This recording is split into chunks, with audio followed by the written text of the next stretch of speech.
So the question is, a thin spherical conducting shell of radius r has a charge q. Another charge capital Q is placed at the center of the shell. The electrostatic potential at point P at a distance r by 2 from the center of the shell is. तो question में diagram नहीं दिया गया, diagram मैंने आपको already बना दिया ताकि टाइम वेस्ट ना हो। ये एक शेल है, इस शेल पर स्मॉल क्यू चार्ज दिया गया है।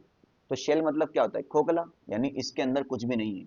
तो किसी खोखले को या खोखले स्फीयर को मैं चार्ज दूंगा तो सारा चार्ज कहाँ जाएगा? उसके सरफेस पर। तो स्मॉल क्यू चार्ज इसके पूरे सरफेस पर फैल चुका है। डन, ठीक है। एक कैपिटल क्यू चार्ज जो है इसके सेंटर पे रखा है और उससे r बाई 2 डिस्टेंस दूर आपको P पॉइंट पर इलेक्ट्रोस्टैटिक पोटेंशियल बताना है। बात समझ में आ गई? अब आपको यहाँ पर बेसिक फॉर्मूले पता होना चाहिए और आप इसका काम कर देंगे। समझो बात को। अगर मैं सिर्फ स्मॉल क्यू चार्ज की बात करता हूँ, अगर मैं सिर्फ स्मॉल क्यू चार्ज की बात करता हूँ, कैपिटल क्यू चार्ज को हाल फिलहाल भूल जाओ आप।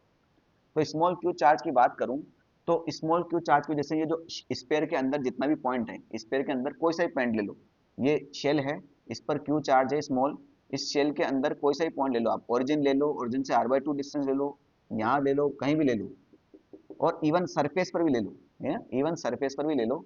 हर जगह पोटेंशियल कितना होता है बेटा? आपका के क्यू डिवाइड बाई आर, के क्यू डिवाइड बाई आर। अंदर ओरिजिन पर भी के क्यू डिवाइड बाई आर, यहाँ भी इवन सरफेस पर भी के क्यू डिवाइड बाई आर ही होता है। बात समझ में आ गई? ठीक है। तो यहाँ पर जो पोटेंशियल आएगा बेटा, पोटेंशियल होता है आपका एक स्केलर क्वांटिटी।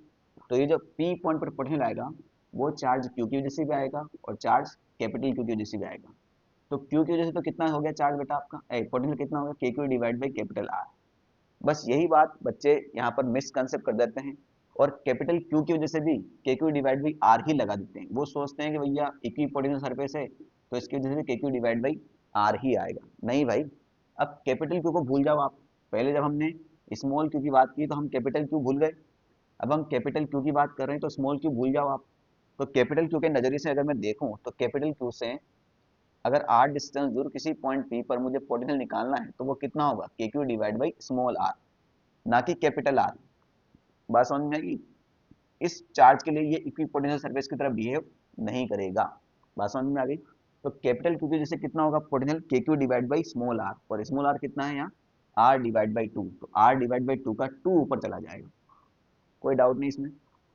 तो यहाँ से आपका के डिवाइड बाई आर कॉमन आ रहा है। हाँ, यहाँ पर के को इन्होंने भैया 4 पाई एप्सिलॉन इस प्रकार से लिखा है।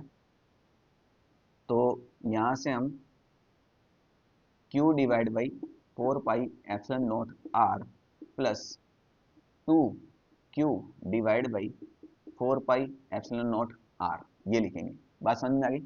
और हम चाहें तो यहाँ से 4 pi epsilon not r common ले सकते हैं, तो ऊपर q प्लस 2q, ये आपका फाइनल आंसर बन जाएगा। तो q plus 2q, q plus 2q, अच्छा ये दे ही नहीं रखा, ये दे रखा है आपको q divide by 4 pi epsilon not r, 2q divide by 4 pi epsilon not r। तो ऑप्शन नंबर सी आपका करेक्ट आंसर हो जाएगा। ठीक है।